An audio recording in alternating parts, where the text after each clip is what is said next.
Welcome to the Pictures of Lily podcast. I'm your host, Lily Moayeri. I have been a music journalist since 1992, and I interview a lot of music-related people. This podcast, which is named after the song by The Who, is about my experience behind the story, what my experience is doing the interviews, just to give you a snapshot of what it's like on the other side of the digital recorder. Pictures of Lily.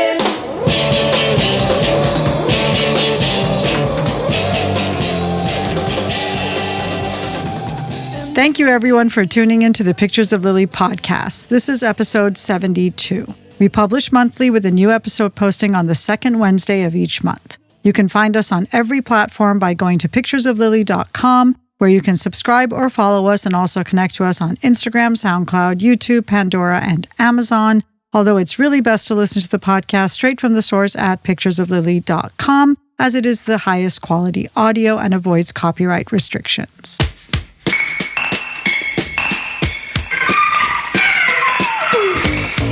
This episode is on my very brief but unforgettable experiences with Robert Smith and The Cure. We move like cagey tigers, oh, we couldn't get closer than this. The way we walk, the way we talk, the way we stalk, the way we kiss, we slip through the streets while... Here are a few snapshots of my experiences with Robert Smith and The Cure.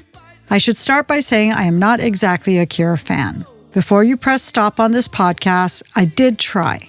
The first time I saw The Cure was in 1983 on a bootleg Betamax tape of Top of the Pops in post-Islamic Revolution Iran. It was the song The Love Cats. Honestly, I wasn't 100% sure of Robert Smith's gender, not that it mattered. I couldn't quite get into The Love Cats. Then in fall of 1997, The Cure were releasing a singles compilation, Galore, and my editor at Hits magazine asked me to interview Robert Smith for it. I told him I wasn't a fan, but that pretty much everyone else on the planet was, and it might be better to have another writer conduct the interview. He insisted I do the interview because I wasn't a fan and that he wanted my snarky tone in the piece. I said fine, but I also reiterated my disclaimer of not being a fan and not knowing much about The Cure.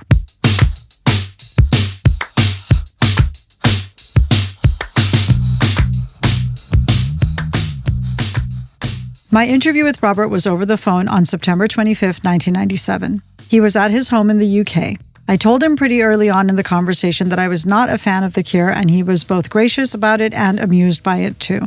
I said I didn't mind the odd single here and there. He suggested I get Galore and Standing on a Beach, their previous singles collection, and bookend my CD collection with them, which I seriously considered, but 26 years later, I still haven't done it. We had a very relaxed conversation, very irreverent. When we hit the half-hour mark, which was our time limit for the interview, I told him I would let him go. But he asked if I didn't have something pressing to do, would I mind staying on the phone with him and carrying on our conversation, as he was really enjoying talking to me and he was home alone sitting in his garden. Whether or not I like The Cure, this is a delightful thing to hear from anyone, especially someone like Robert Smith. So we kept talking, and I asked him if he was wearing makeup, especially a signature red lipstick. I believe it was Mary Quant. He said yes, which I had to give him a little bit of a hard time about. But he explained that his wife liked him in makeup. And earlier he was at the train station and he put his face on for that. With every sentence, I liked Robert more, and by the time we hung up, I was almost a Cure fan. If you'd like to read that interview in its entirety, you can become a paid subscriber to the Pictures of Lily newsletter on Substack, where I will be posting it.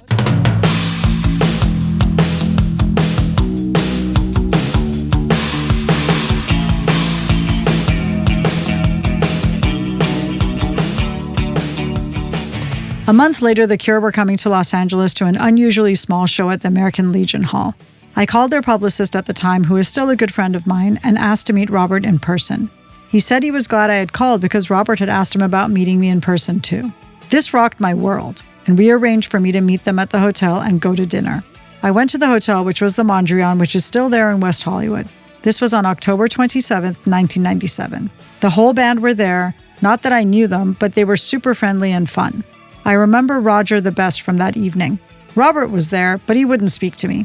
He had no attitude or any kind of weirdness, but I recognized he was super shy.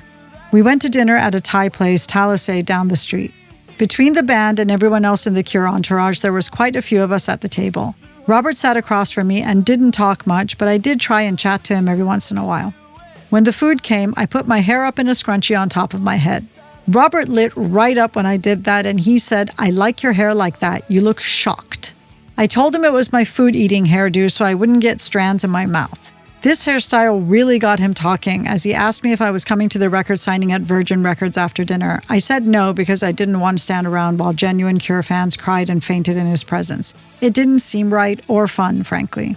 But he said that when he did record store signings, they let him take whatever he wanted from the stock and that I could pick what I wanted if I came.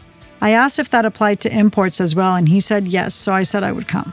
He asked if I would wear my hair up, but in 2 bunches. I said sure, it didn't matter what I looked like when he was around, no one would be looking at me, but that I didn't have a second scrunchie. He asked if he could find something to put my hair up, would I do it? I said yes, but that it couldn't be office rubber bands as they pull your hair and really hurt. I went back to my dinner. He got up and I thought he went to the restroom, but he came back with 2 office rubber bands for my hair. The rest of the guys in the band told him, she said, not to get those as it pulls her hair. So I went with my hair up in 1 bunch. While the band were doing the signing at the store, I went shopping, quote unquote. One of the guys in the band gave me his beanie, I think it was the drummer, and I filled it to overflowing with CDs and 1 VHS tape of The Jungle Book. To this day, when people come over and see that tape, they always comment on it, and I always say that Robert Smith got it for me. When the signing was over, it was one of the most high-intensity experiences of my life getting out of the store, into the van, and back to the hotel, all the time keeping Robert safe. Everything was moving very fast. I thought they were going to forget me, but they used me as another shield for Robert. They rushed us into the van and put Robert in the middle. I was by the window, and I was worried that fans would mistake my hair for his. The driver tore down the street at breakneck speed and turned into the driveway of the hotel in traffic. They opened the door and everyone ran for the elevators, and I was just left standing there, stunned. It was an anticlimactic end to the evening, but it was the most rock and roll experience of my life.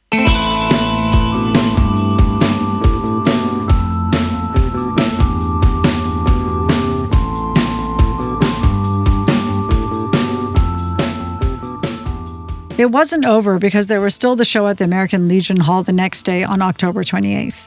I got a call the very next morning from a friend whose partner was involved with Marilyn Manson in some semi-professional capacity. They asked me to get Manson on the list for The Cure's gig.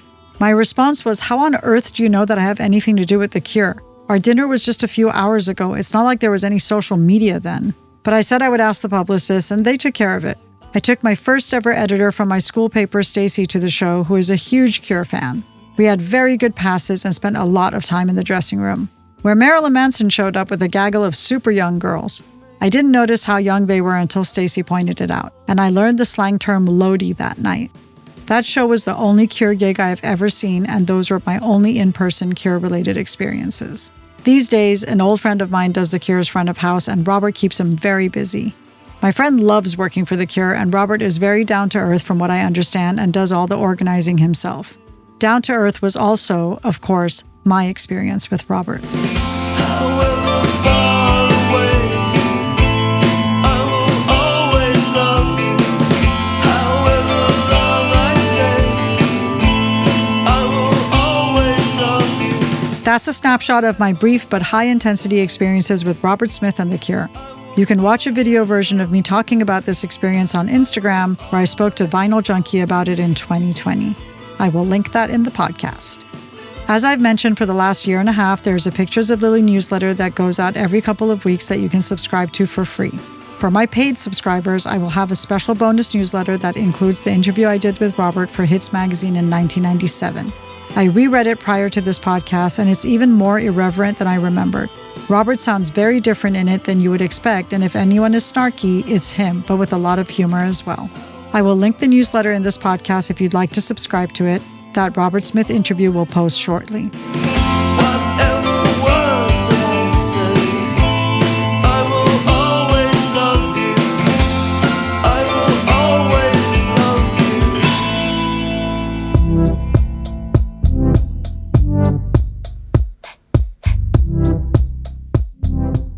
In our next episode, I'm going to be talking about my one-time experience interviewing Christine and the Queens for the cover of Flood magazine. But I'm actually good, can't help it if we're tilted. I am actually good, can't help it if I am actually. From myself and my co-producer, director, editor Lawrence Schroeder, thanks for listening, and if you have a chance to subscribe or follow the podcast on any of the podcast platforms, please do so, and please rate and review. You can connect to us on picturesoflily.com, and from there you can choose your preferred podcast platform, or Instagram, or SoundCloud, or YouTube, or Pandora, or Amazon. You can also find the playlist for the podcast episodes on Spotify and YouTube. Thanks for listening. Pictures of Lily.